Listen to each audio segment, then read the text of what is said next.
Next, sum number 28. XYZ Limited manufactures two products X and Y.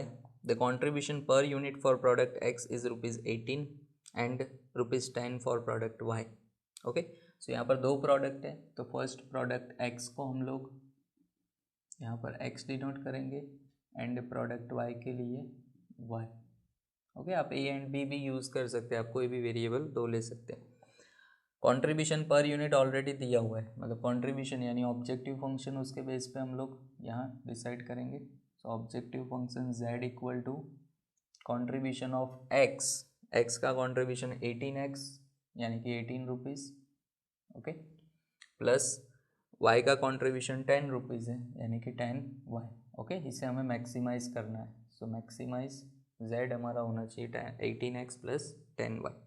1 unit of X require 4 hours fabrication and 1 unit of Y needs 8 hours of fabrication. दोनों fabrication के लिए आपको दिए हुए X का एक unit अगर manufacture करना हो तो 4 hours fabrication के लगेंगे, 8 hours Y में लगेंगे. Each unit of X and Y require 4.5 hours and 4 hours respectively for welding. Okay, welding के लिए दोनों के number of hours दिए हुए. Total hours available for fabrication and welding are 40,000 and 36,000 respectively. Okay, दोनों जो डिपार्टमेंट है फैब्रिकेशन और वेल्डिंग, उसके मैक्सिमम आवर्स आपको दिए हुए कितने अवेलेबल आवर्स होंगे. The requirement of direct material per unit of X and Y is 10 kg and 16 kg respectively. Okay, direct material की रिक्वायरमेंट आपको दी है, कंजम्पशन दिया हुआ है 10 kg एंड 16 kg, और उसकी अवेलेबिलिटी टोटल 1,20,000 kg है. ओके, मैक्सिमम उतना मटेरियल अवेलेबल है. Determine the optimal contribution of x and y to maximize contribution using graphic method of linear programming. Okay, graphic method यहाँ use करनी है. यहाँ पर हमें तीन अलग अलग लिमिटिंग फैक्टर दिए हुए, एक फैब्रिकेशन डिपार्टमेंट के लिए लेबर आवर्स, एक वेल्डिंग डिपार्टमेंट में लेबर आवर्स, और थर्ड डायरेक्ट मटेरियल के अवेलेबिलिटी. ओके, सो तीनों कंस्ट्रेंट यहाँ पर हम लोग प्रिपेयर करेंगे. सो कंस्ट्रेंट्स ड्रॉ करें. सबसे पहले तो जो x एंड y है, x and y is greater than और इक्वल टू 0. ओके, ये तो फिक्स होता है. ओके, x और y के यूनिट्स ऑलवेज 0 से ज़्यादा होंगे. अब फैब्रिकेशन के लिए, ओके, फैब्रिकेशन उसमें आपको बोला हुआ है कि 4 आवर्स फैब्रिकेशन जो x में रिक्वायर्ड है. ओके, सो x में हम लोग 4 आवर्स की रिक्वायरमेंट है, यानी 4x प्लस फैब्रिकेशन में ही 8 आवर्स की रिक्वायरमेंट है y के लिए, सो 8y. ओके, और टोटल जो मैक्सिमम फैब्रिकेशन के आवर्स है वो 40,000. ओके, फोर्थ लाइन में आपको दिया हुआ है कि total hours available for fabrication and welding are 40,000 and 36,000. So maximum hours 40,000 available है, मैक्सिमम है इसलिए हम लोग लेस देन और इक्वल टू लिखेंगे. ओके, ये फर्स्ट कंस्ट्रेंट फैब्रिकेशन के लिए. नाउ सेकंड होगा फॉर वेल्डिंग. वेल्डिंग में भी हम लोग सेम उसी तरह से 4.5 आवर्स ऑफ x यानी कि 4.5x plus 4 hours of y that is 4y, और उसके मैक्सिमम जो आवर्स अवेलेबल है वो 36,000 आवर्स है वेल्डिंग में.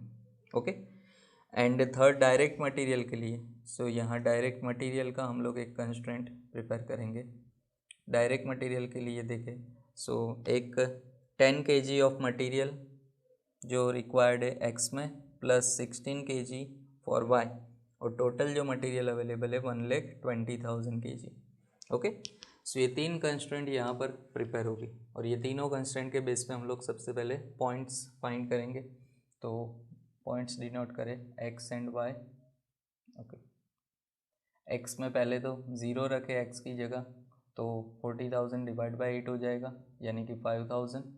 ओके, ये first point 0 5,000 0 and 5,000. And second point अगर y में 0 रखे, y की जगह 0 रखो तो 40,000 divide by 4 that is 10,000. So 10,000 and 0. Okay, ये सेकंड पॉइंट हो जाएगा. क्लियर. सेम वेल्डिंग के लिए, वेल्डिंग में भी x and y, so x and y दोनों यहाँ पर हम लोग x की जगह 0 रखें तो 36,000 डिवाइड बाय 4 होगा, 36 डिवाइड बाय 4 यानी कि 9,000. ओके, तो फर्स्ट पॉइंट होगा 0 9,000. ओके, एंड सेकंड y की जगह अगर 0 रखें, y में 0 तो 36,000 डिवाइड बाय 4.5, ओके, तो 36,000 डिवाइड बाय 4.5 दैट इज 8,000, तो यहाँ पॉइंट हो जाएगा 8,000 एंड 0, ओके, ये सेकंड पॉइंट बनेगा।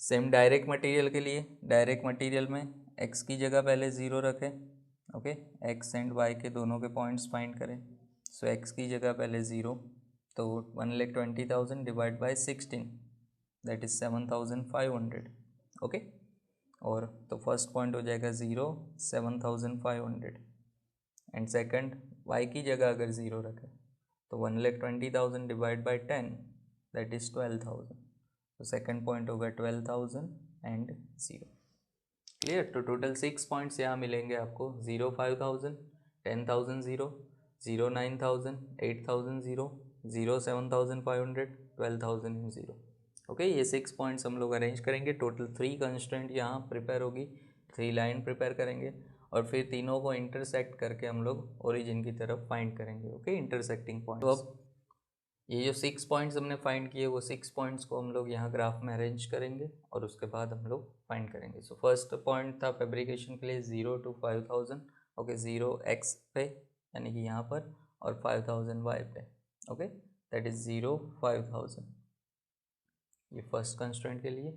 और फैब्रिकेशन में सेकंड पॉइंट था 10,000 0, 10,000 x पे यहाँ होगा, ओके, और y 0 है मतलब उसी पॉइंट पे 10,000 एंड 0, ओके, ये हो गया फर्स्ट कंस्ट्रेंट के दोनों पॉइंट्स। अब उसे हम लोग जॉइंट कर ले यहाँ पर, सो फर्स्ट हमारी लाइन यहाँ प्रिपेयर होगी, ओके, ये मैक्सिमाइज है तो ओरिजिन के साइड ही हम लोग उसे करेंगे, ओके, एरिया फाइंड करेंगे। सेकंड वेल्डिंग, वेल्डिंग के लिए ये फर्स्ट कंस्ट्रेंट हो गई फैब्रिकेशन की, ओके, ये फैब्रिकेशन के लिए। सेकंड वेल्डिंग में 0 to 9,000, 0 x पे एंड 9,000 y पे, तो 0 9,000 एंड 8,000 0, 8,000 0 यानी कि 8,000 एंड 0, सो ये second point 8,000 0, okay. Second line join करें, सो 0 9,000, ओके, टू 8,000 0, ओके, ये सेकंड कंस्ट्रेंट हमारी, ओके, ये हो जाएगी वेल्डिंग की second welding. And third 0 7,500 0 and 7,500 यानी कि यहाँ पर पॉइंट आएगा 0 7,500, ओके, एंड 12,000 0, 12,000 0 यानी last point, okay, 12,000 and 0, clear. So ये थर्ड कंस्ट्रेंट होगी, ये यहाँ पर हम लोग थर्ड कंस्ट्रेंट करें, ओके, ये हो गई हमारे लिए डायरेक्ट मटेरियल की कंस्ट्रेंट थर्ड। अब इसमें हम लोग देखें तो जो इंटरसेक्टिंग पॉइंट्स हैं, ओके, वो इंटरसेक्टिंग पॉइंट के हिसाब से आपको यहाँ पर लाइन को चेक करना है, ओके, और ओरिजिन की साइड हम लोग एरिया प्रिपेयर करें तो तीनों इंटरसेक्टिंग, वैसे ये भी इंटरसेक्ट है बट आपको सबसे नीचे की लाइन देखनी है, ओके, सो ये हमारे लिए एरिया हो जाएगा क्योंकि मैक्सिमाइज, क्लियर। सो एक पॉइंट आपको मिलेगा, ये सेकंड पॉइंट यहाँ पर होगा, ओके, एंड थर्ड पॉइंट ये 8,000 0, ओके, बाकी भी सारे पॉइंट्स है बट वो आपको कवर नहीं करना है बिकॉज मैक्सिमाइज है, तो जितने इंटरसेक्टिंग पॉइंट्स है उसे हम लोग ओरिजिन की साइड लाए तो जो एरिया कवर होता है वो हमारे लिए, ओके, यहाँ number of units maximum profit earn कर सकते हैं। तो ये जो ए पॉइंट होगा 0 to 5,000, ओके, ए 0 5,000, यहाँ पर बी पॉइंट देखे तो ये इंटरसेक्टिंग पॉइंट है, ओके, सो इंटरसेक्टिंग पॉइंट बी हो जाएगा एक्स में 6,400 होगा और वाई पे यहाँ पर 1,800, ओके, ये आपको एग्जैक्ट जब ग्राफ पेपर पे आप ड्रॉ करते हो तो एग्जैक्ट आंसर मिलेगा, तो 6,400, ओके, एंड 1,800 यहाँ पर आपको बी पॉइंट मिलेगा एंड सी हो जाएगा यहाँ पर 8,000 एंड 0, 8,000 एंड 0। सो अब z में वैल्यू रखे x और y की, मैक्सिमाइज z हमारा था object function 18x plus 10y, okay, so x की जगह जो हमें पॉइंट्स मिले और y की जगह जो यूनिट्स मिले, तो फर्स्ट में 18 इंटू 0 प्लस 10 इंटू 5,000, ओके, सो 0 प्लस 50,000, तो ₹50,000 होगा फर्स्ट ऑप्शन में, ओके, फर्स्ट पॉइंट के हिसाब से 50,000 हमारा कंट्रीब्यूशन होगा मैक्सिमम। सेकंड में 18 इंटू 6,400 प्लस 10 इंटू 1800, ओके, सो 1,15,200, ओके, दोनों का multiply plus 18,000, so rupees 1,33,200, okay.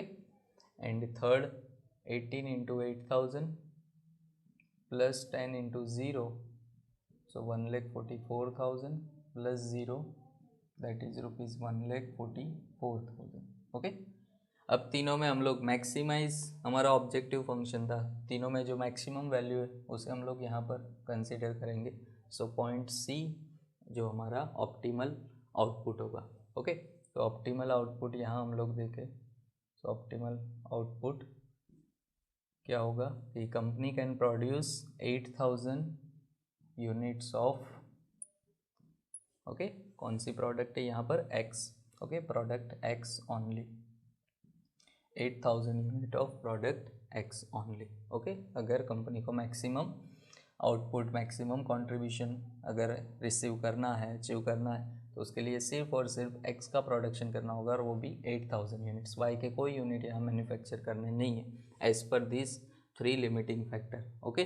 2 variable थे बट लिमिटिंग फैक्टर्स हमारे पास यहाँ पर 3 है, क्योंकि 2 लेबर आवर्स है दोनों डिपार्टमेंट के और एक डायरेक्ट मटेरियल, तो 3 हमारे पास यहाँ पर लिमिटिंग फैक्टर्स है। क्लियर। सो हमने लास्ट चैप्टर में जो लिमिटिंग फैक्टर एनालिसिस था, सिर्फ वहाँ पर एक ही फैक्टर देखा था, बट यहाँ जब 3 अलग अलग डिफरेंट लिमिटिंग फैक्टर्स हो तब आपको ग्राफिकल मेथड यूज़ करनी है। वेरिएबल 2 ही है, ओके, मतलब प्रोडक्ट 2 ही है, एक्स एंड वाई।